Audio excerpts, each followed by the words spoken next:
Hello everyone, and welcome to the latest update of our global outlook here at the Economist Intelligence Unit.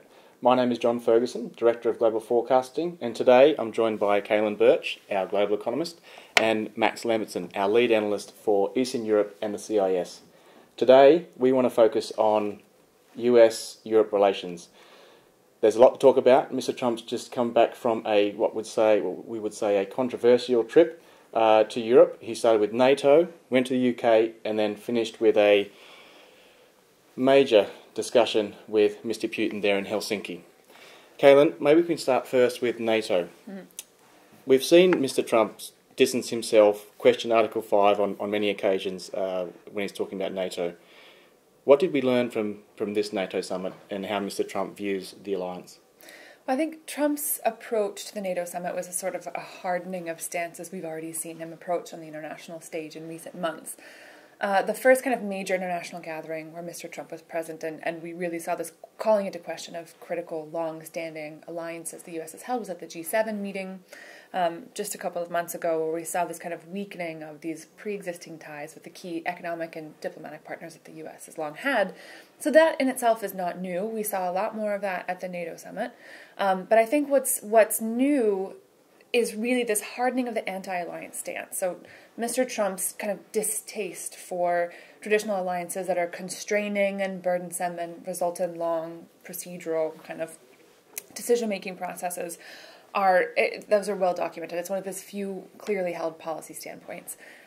So to see him question the kind of the long-term effectiveness of NATO, to even throw around language relating to a potential U.S. withdrawal, even if it's in the kind of couched in a statement that the U.S. wouldn't see the need to withdraw, the fact that would even be brought to light is enough, I think, to kind of undermine the idea of U.S. commitment to NATO as an alliance in the long term, the seriousness of that commitment. Absolutely. So hence the controversy around his visit to NATO. The question is, what does he want from NATO? What he said very clearly, both before and during the meeting, was a greater spending commitment by European allies to take a larger share of their collective security costs.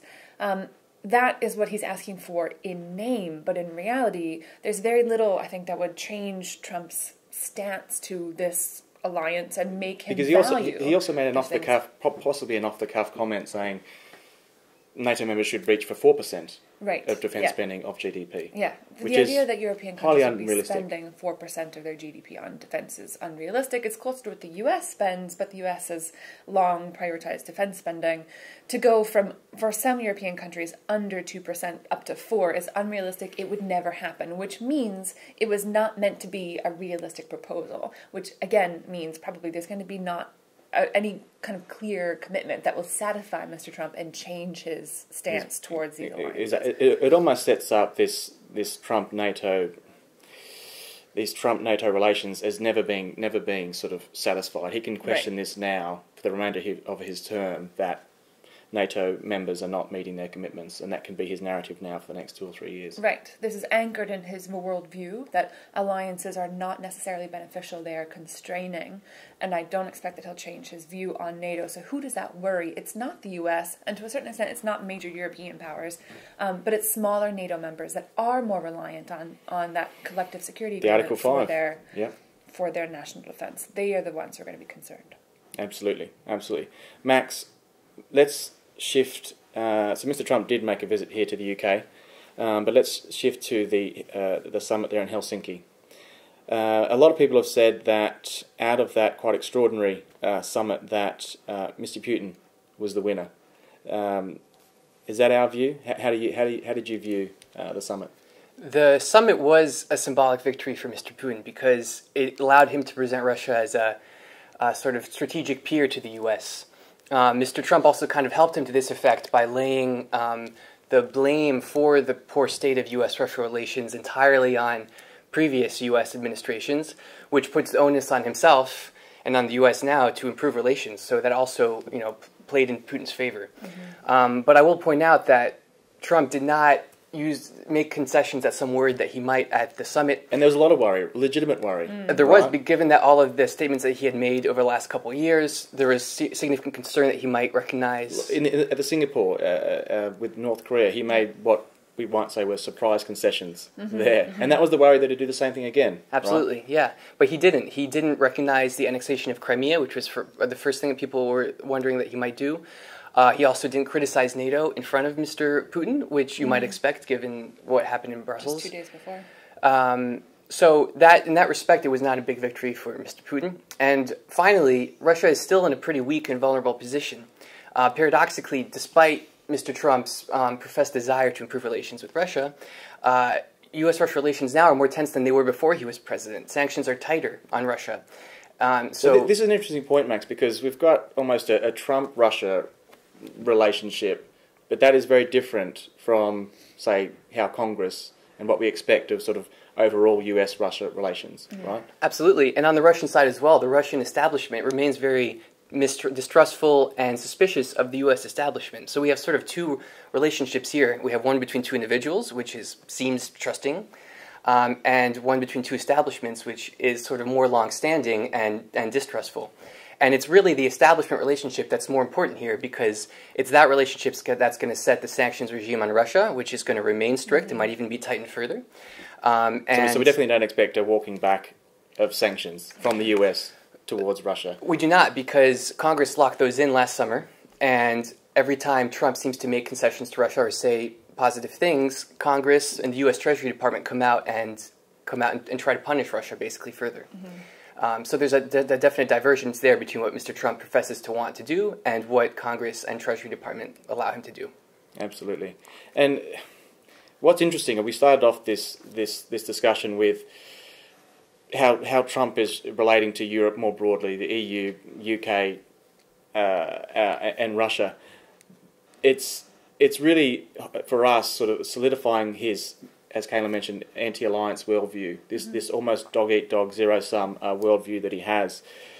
And when we turn to the EU and focus on the EU-US relations, we've also got the trade dispute. And we've seen that escalate recently. So it started, well, it really escalated when Trump did not extend those temporary exemptions on the steel and aluminium tariffs. And as was all expected, and the EU said they would, they have retaliated with tariffs targeting US imports into the EU. So at least on the EU-US relations as well, this is really straining relations, and we expect that to get worse before it gets better, don't we?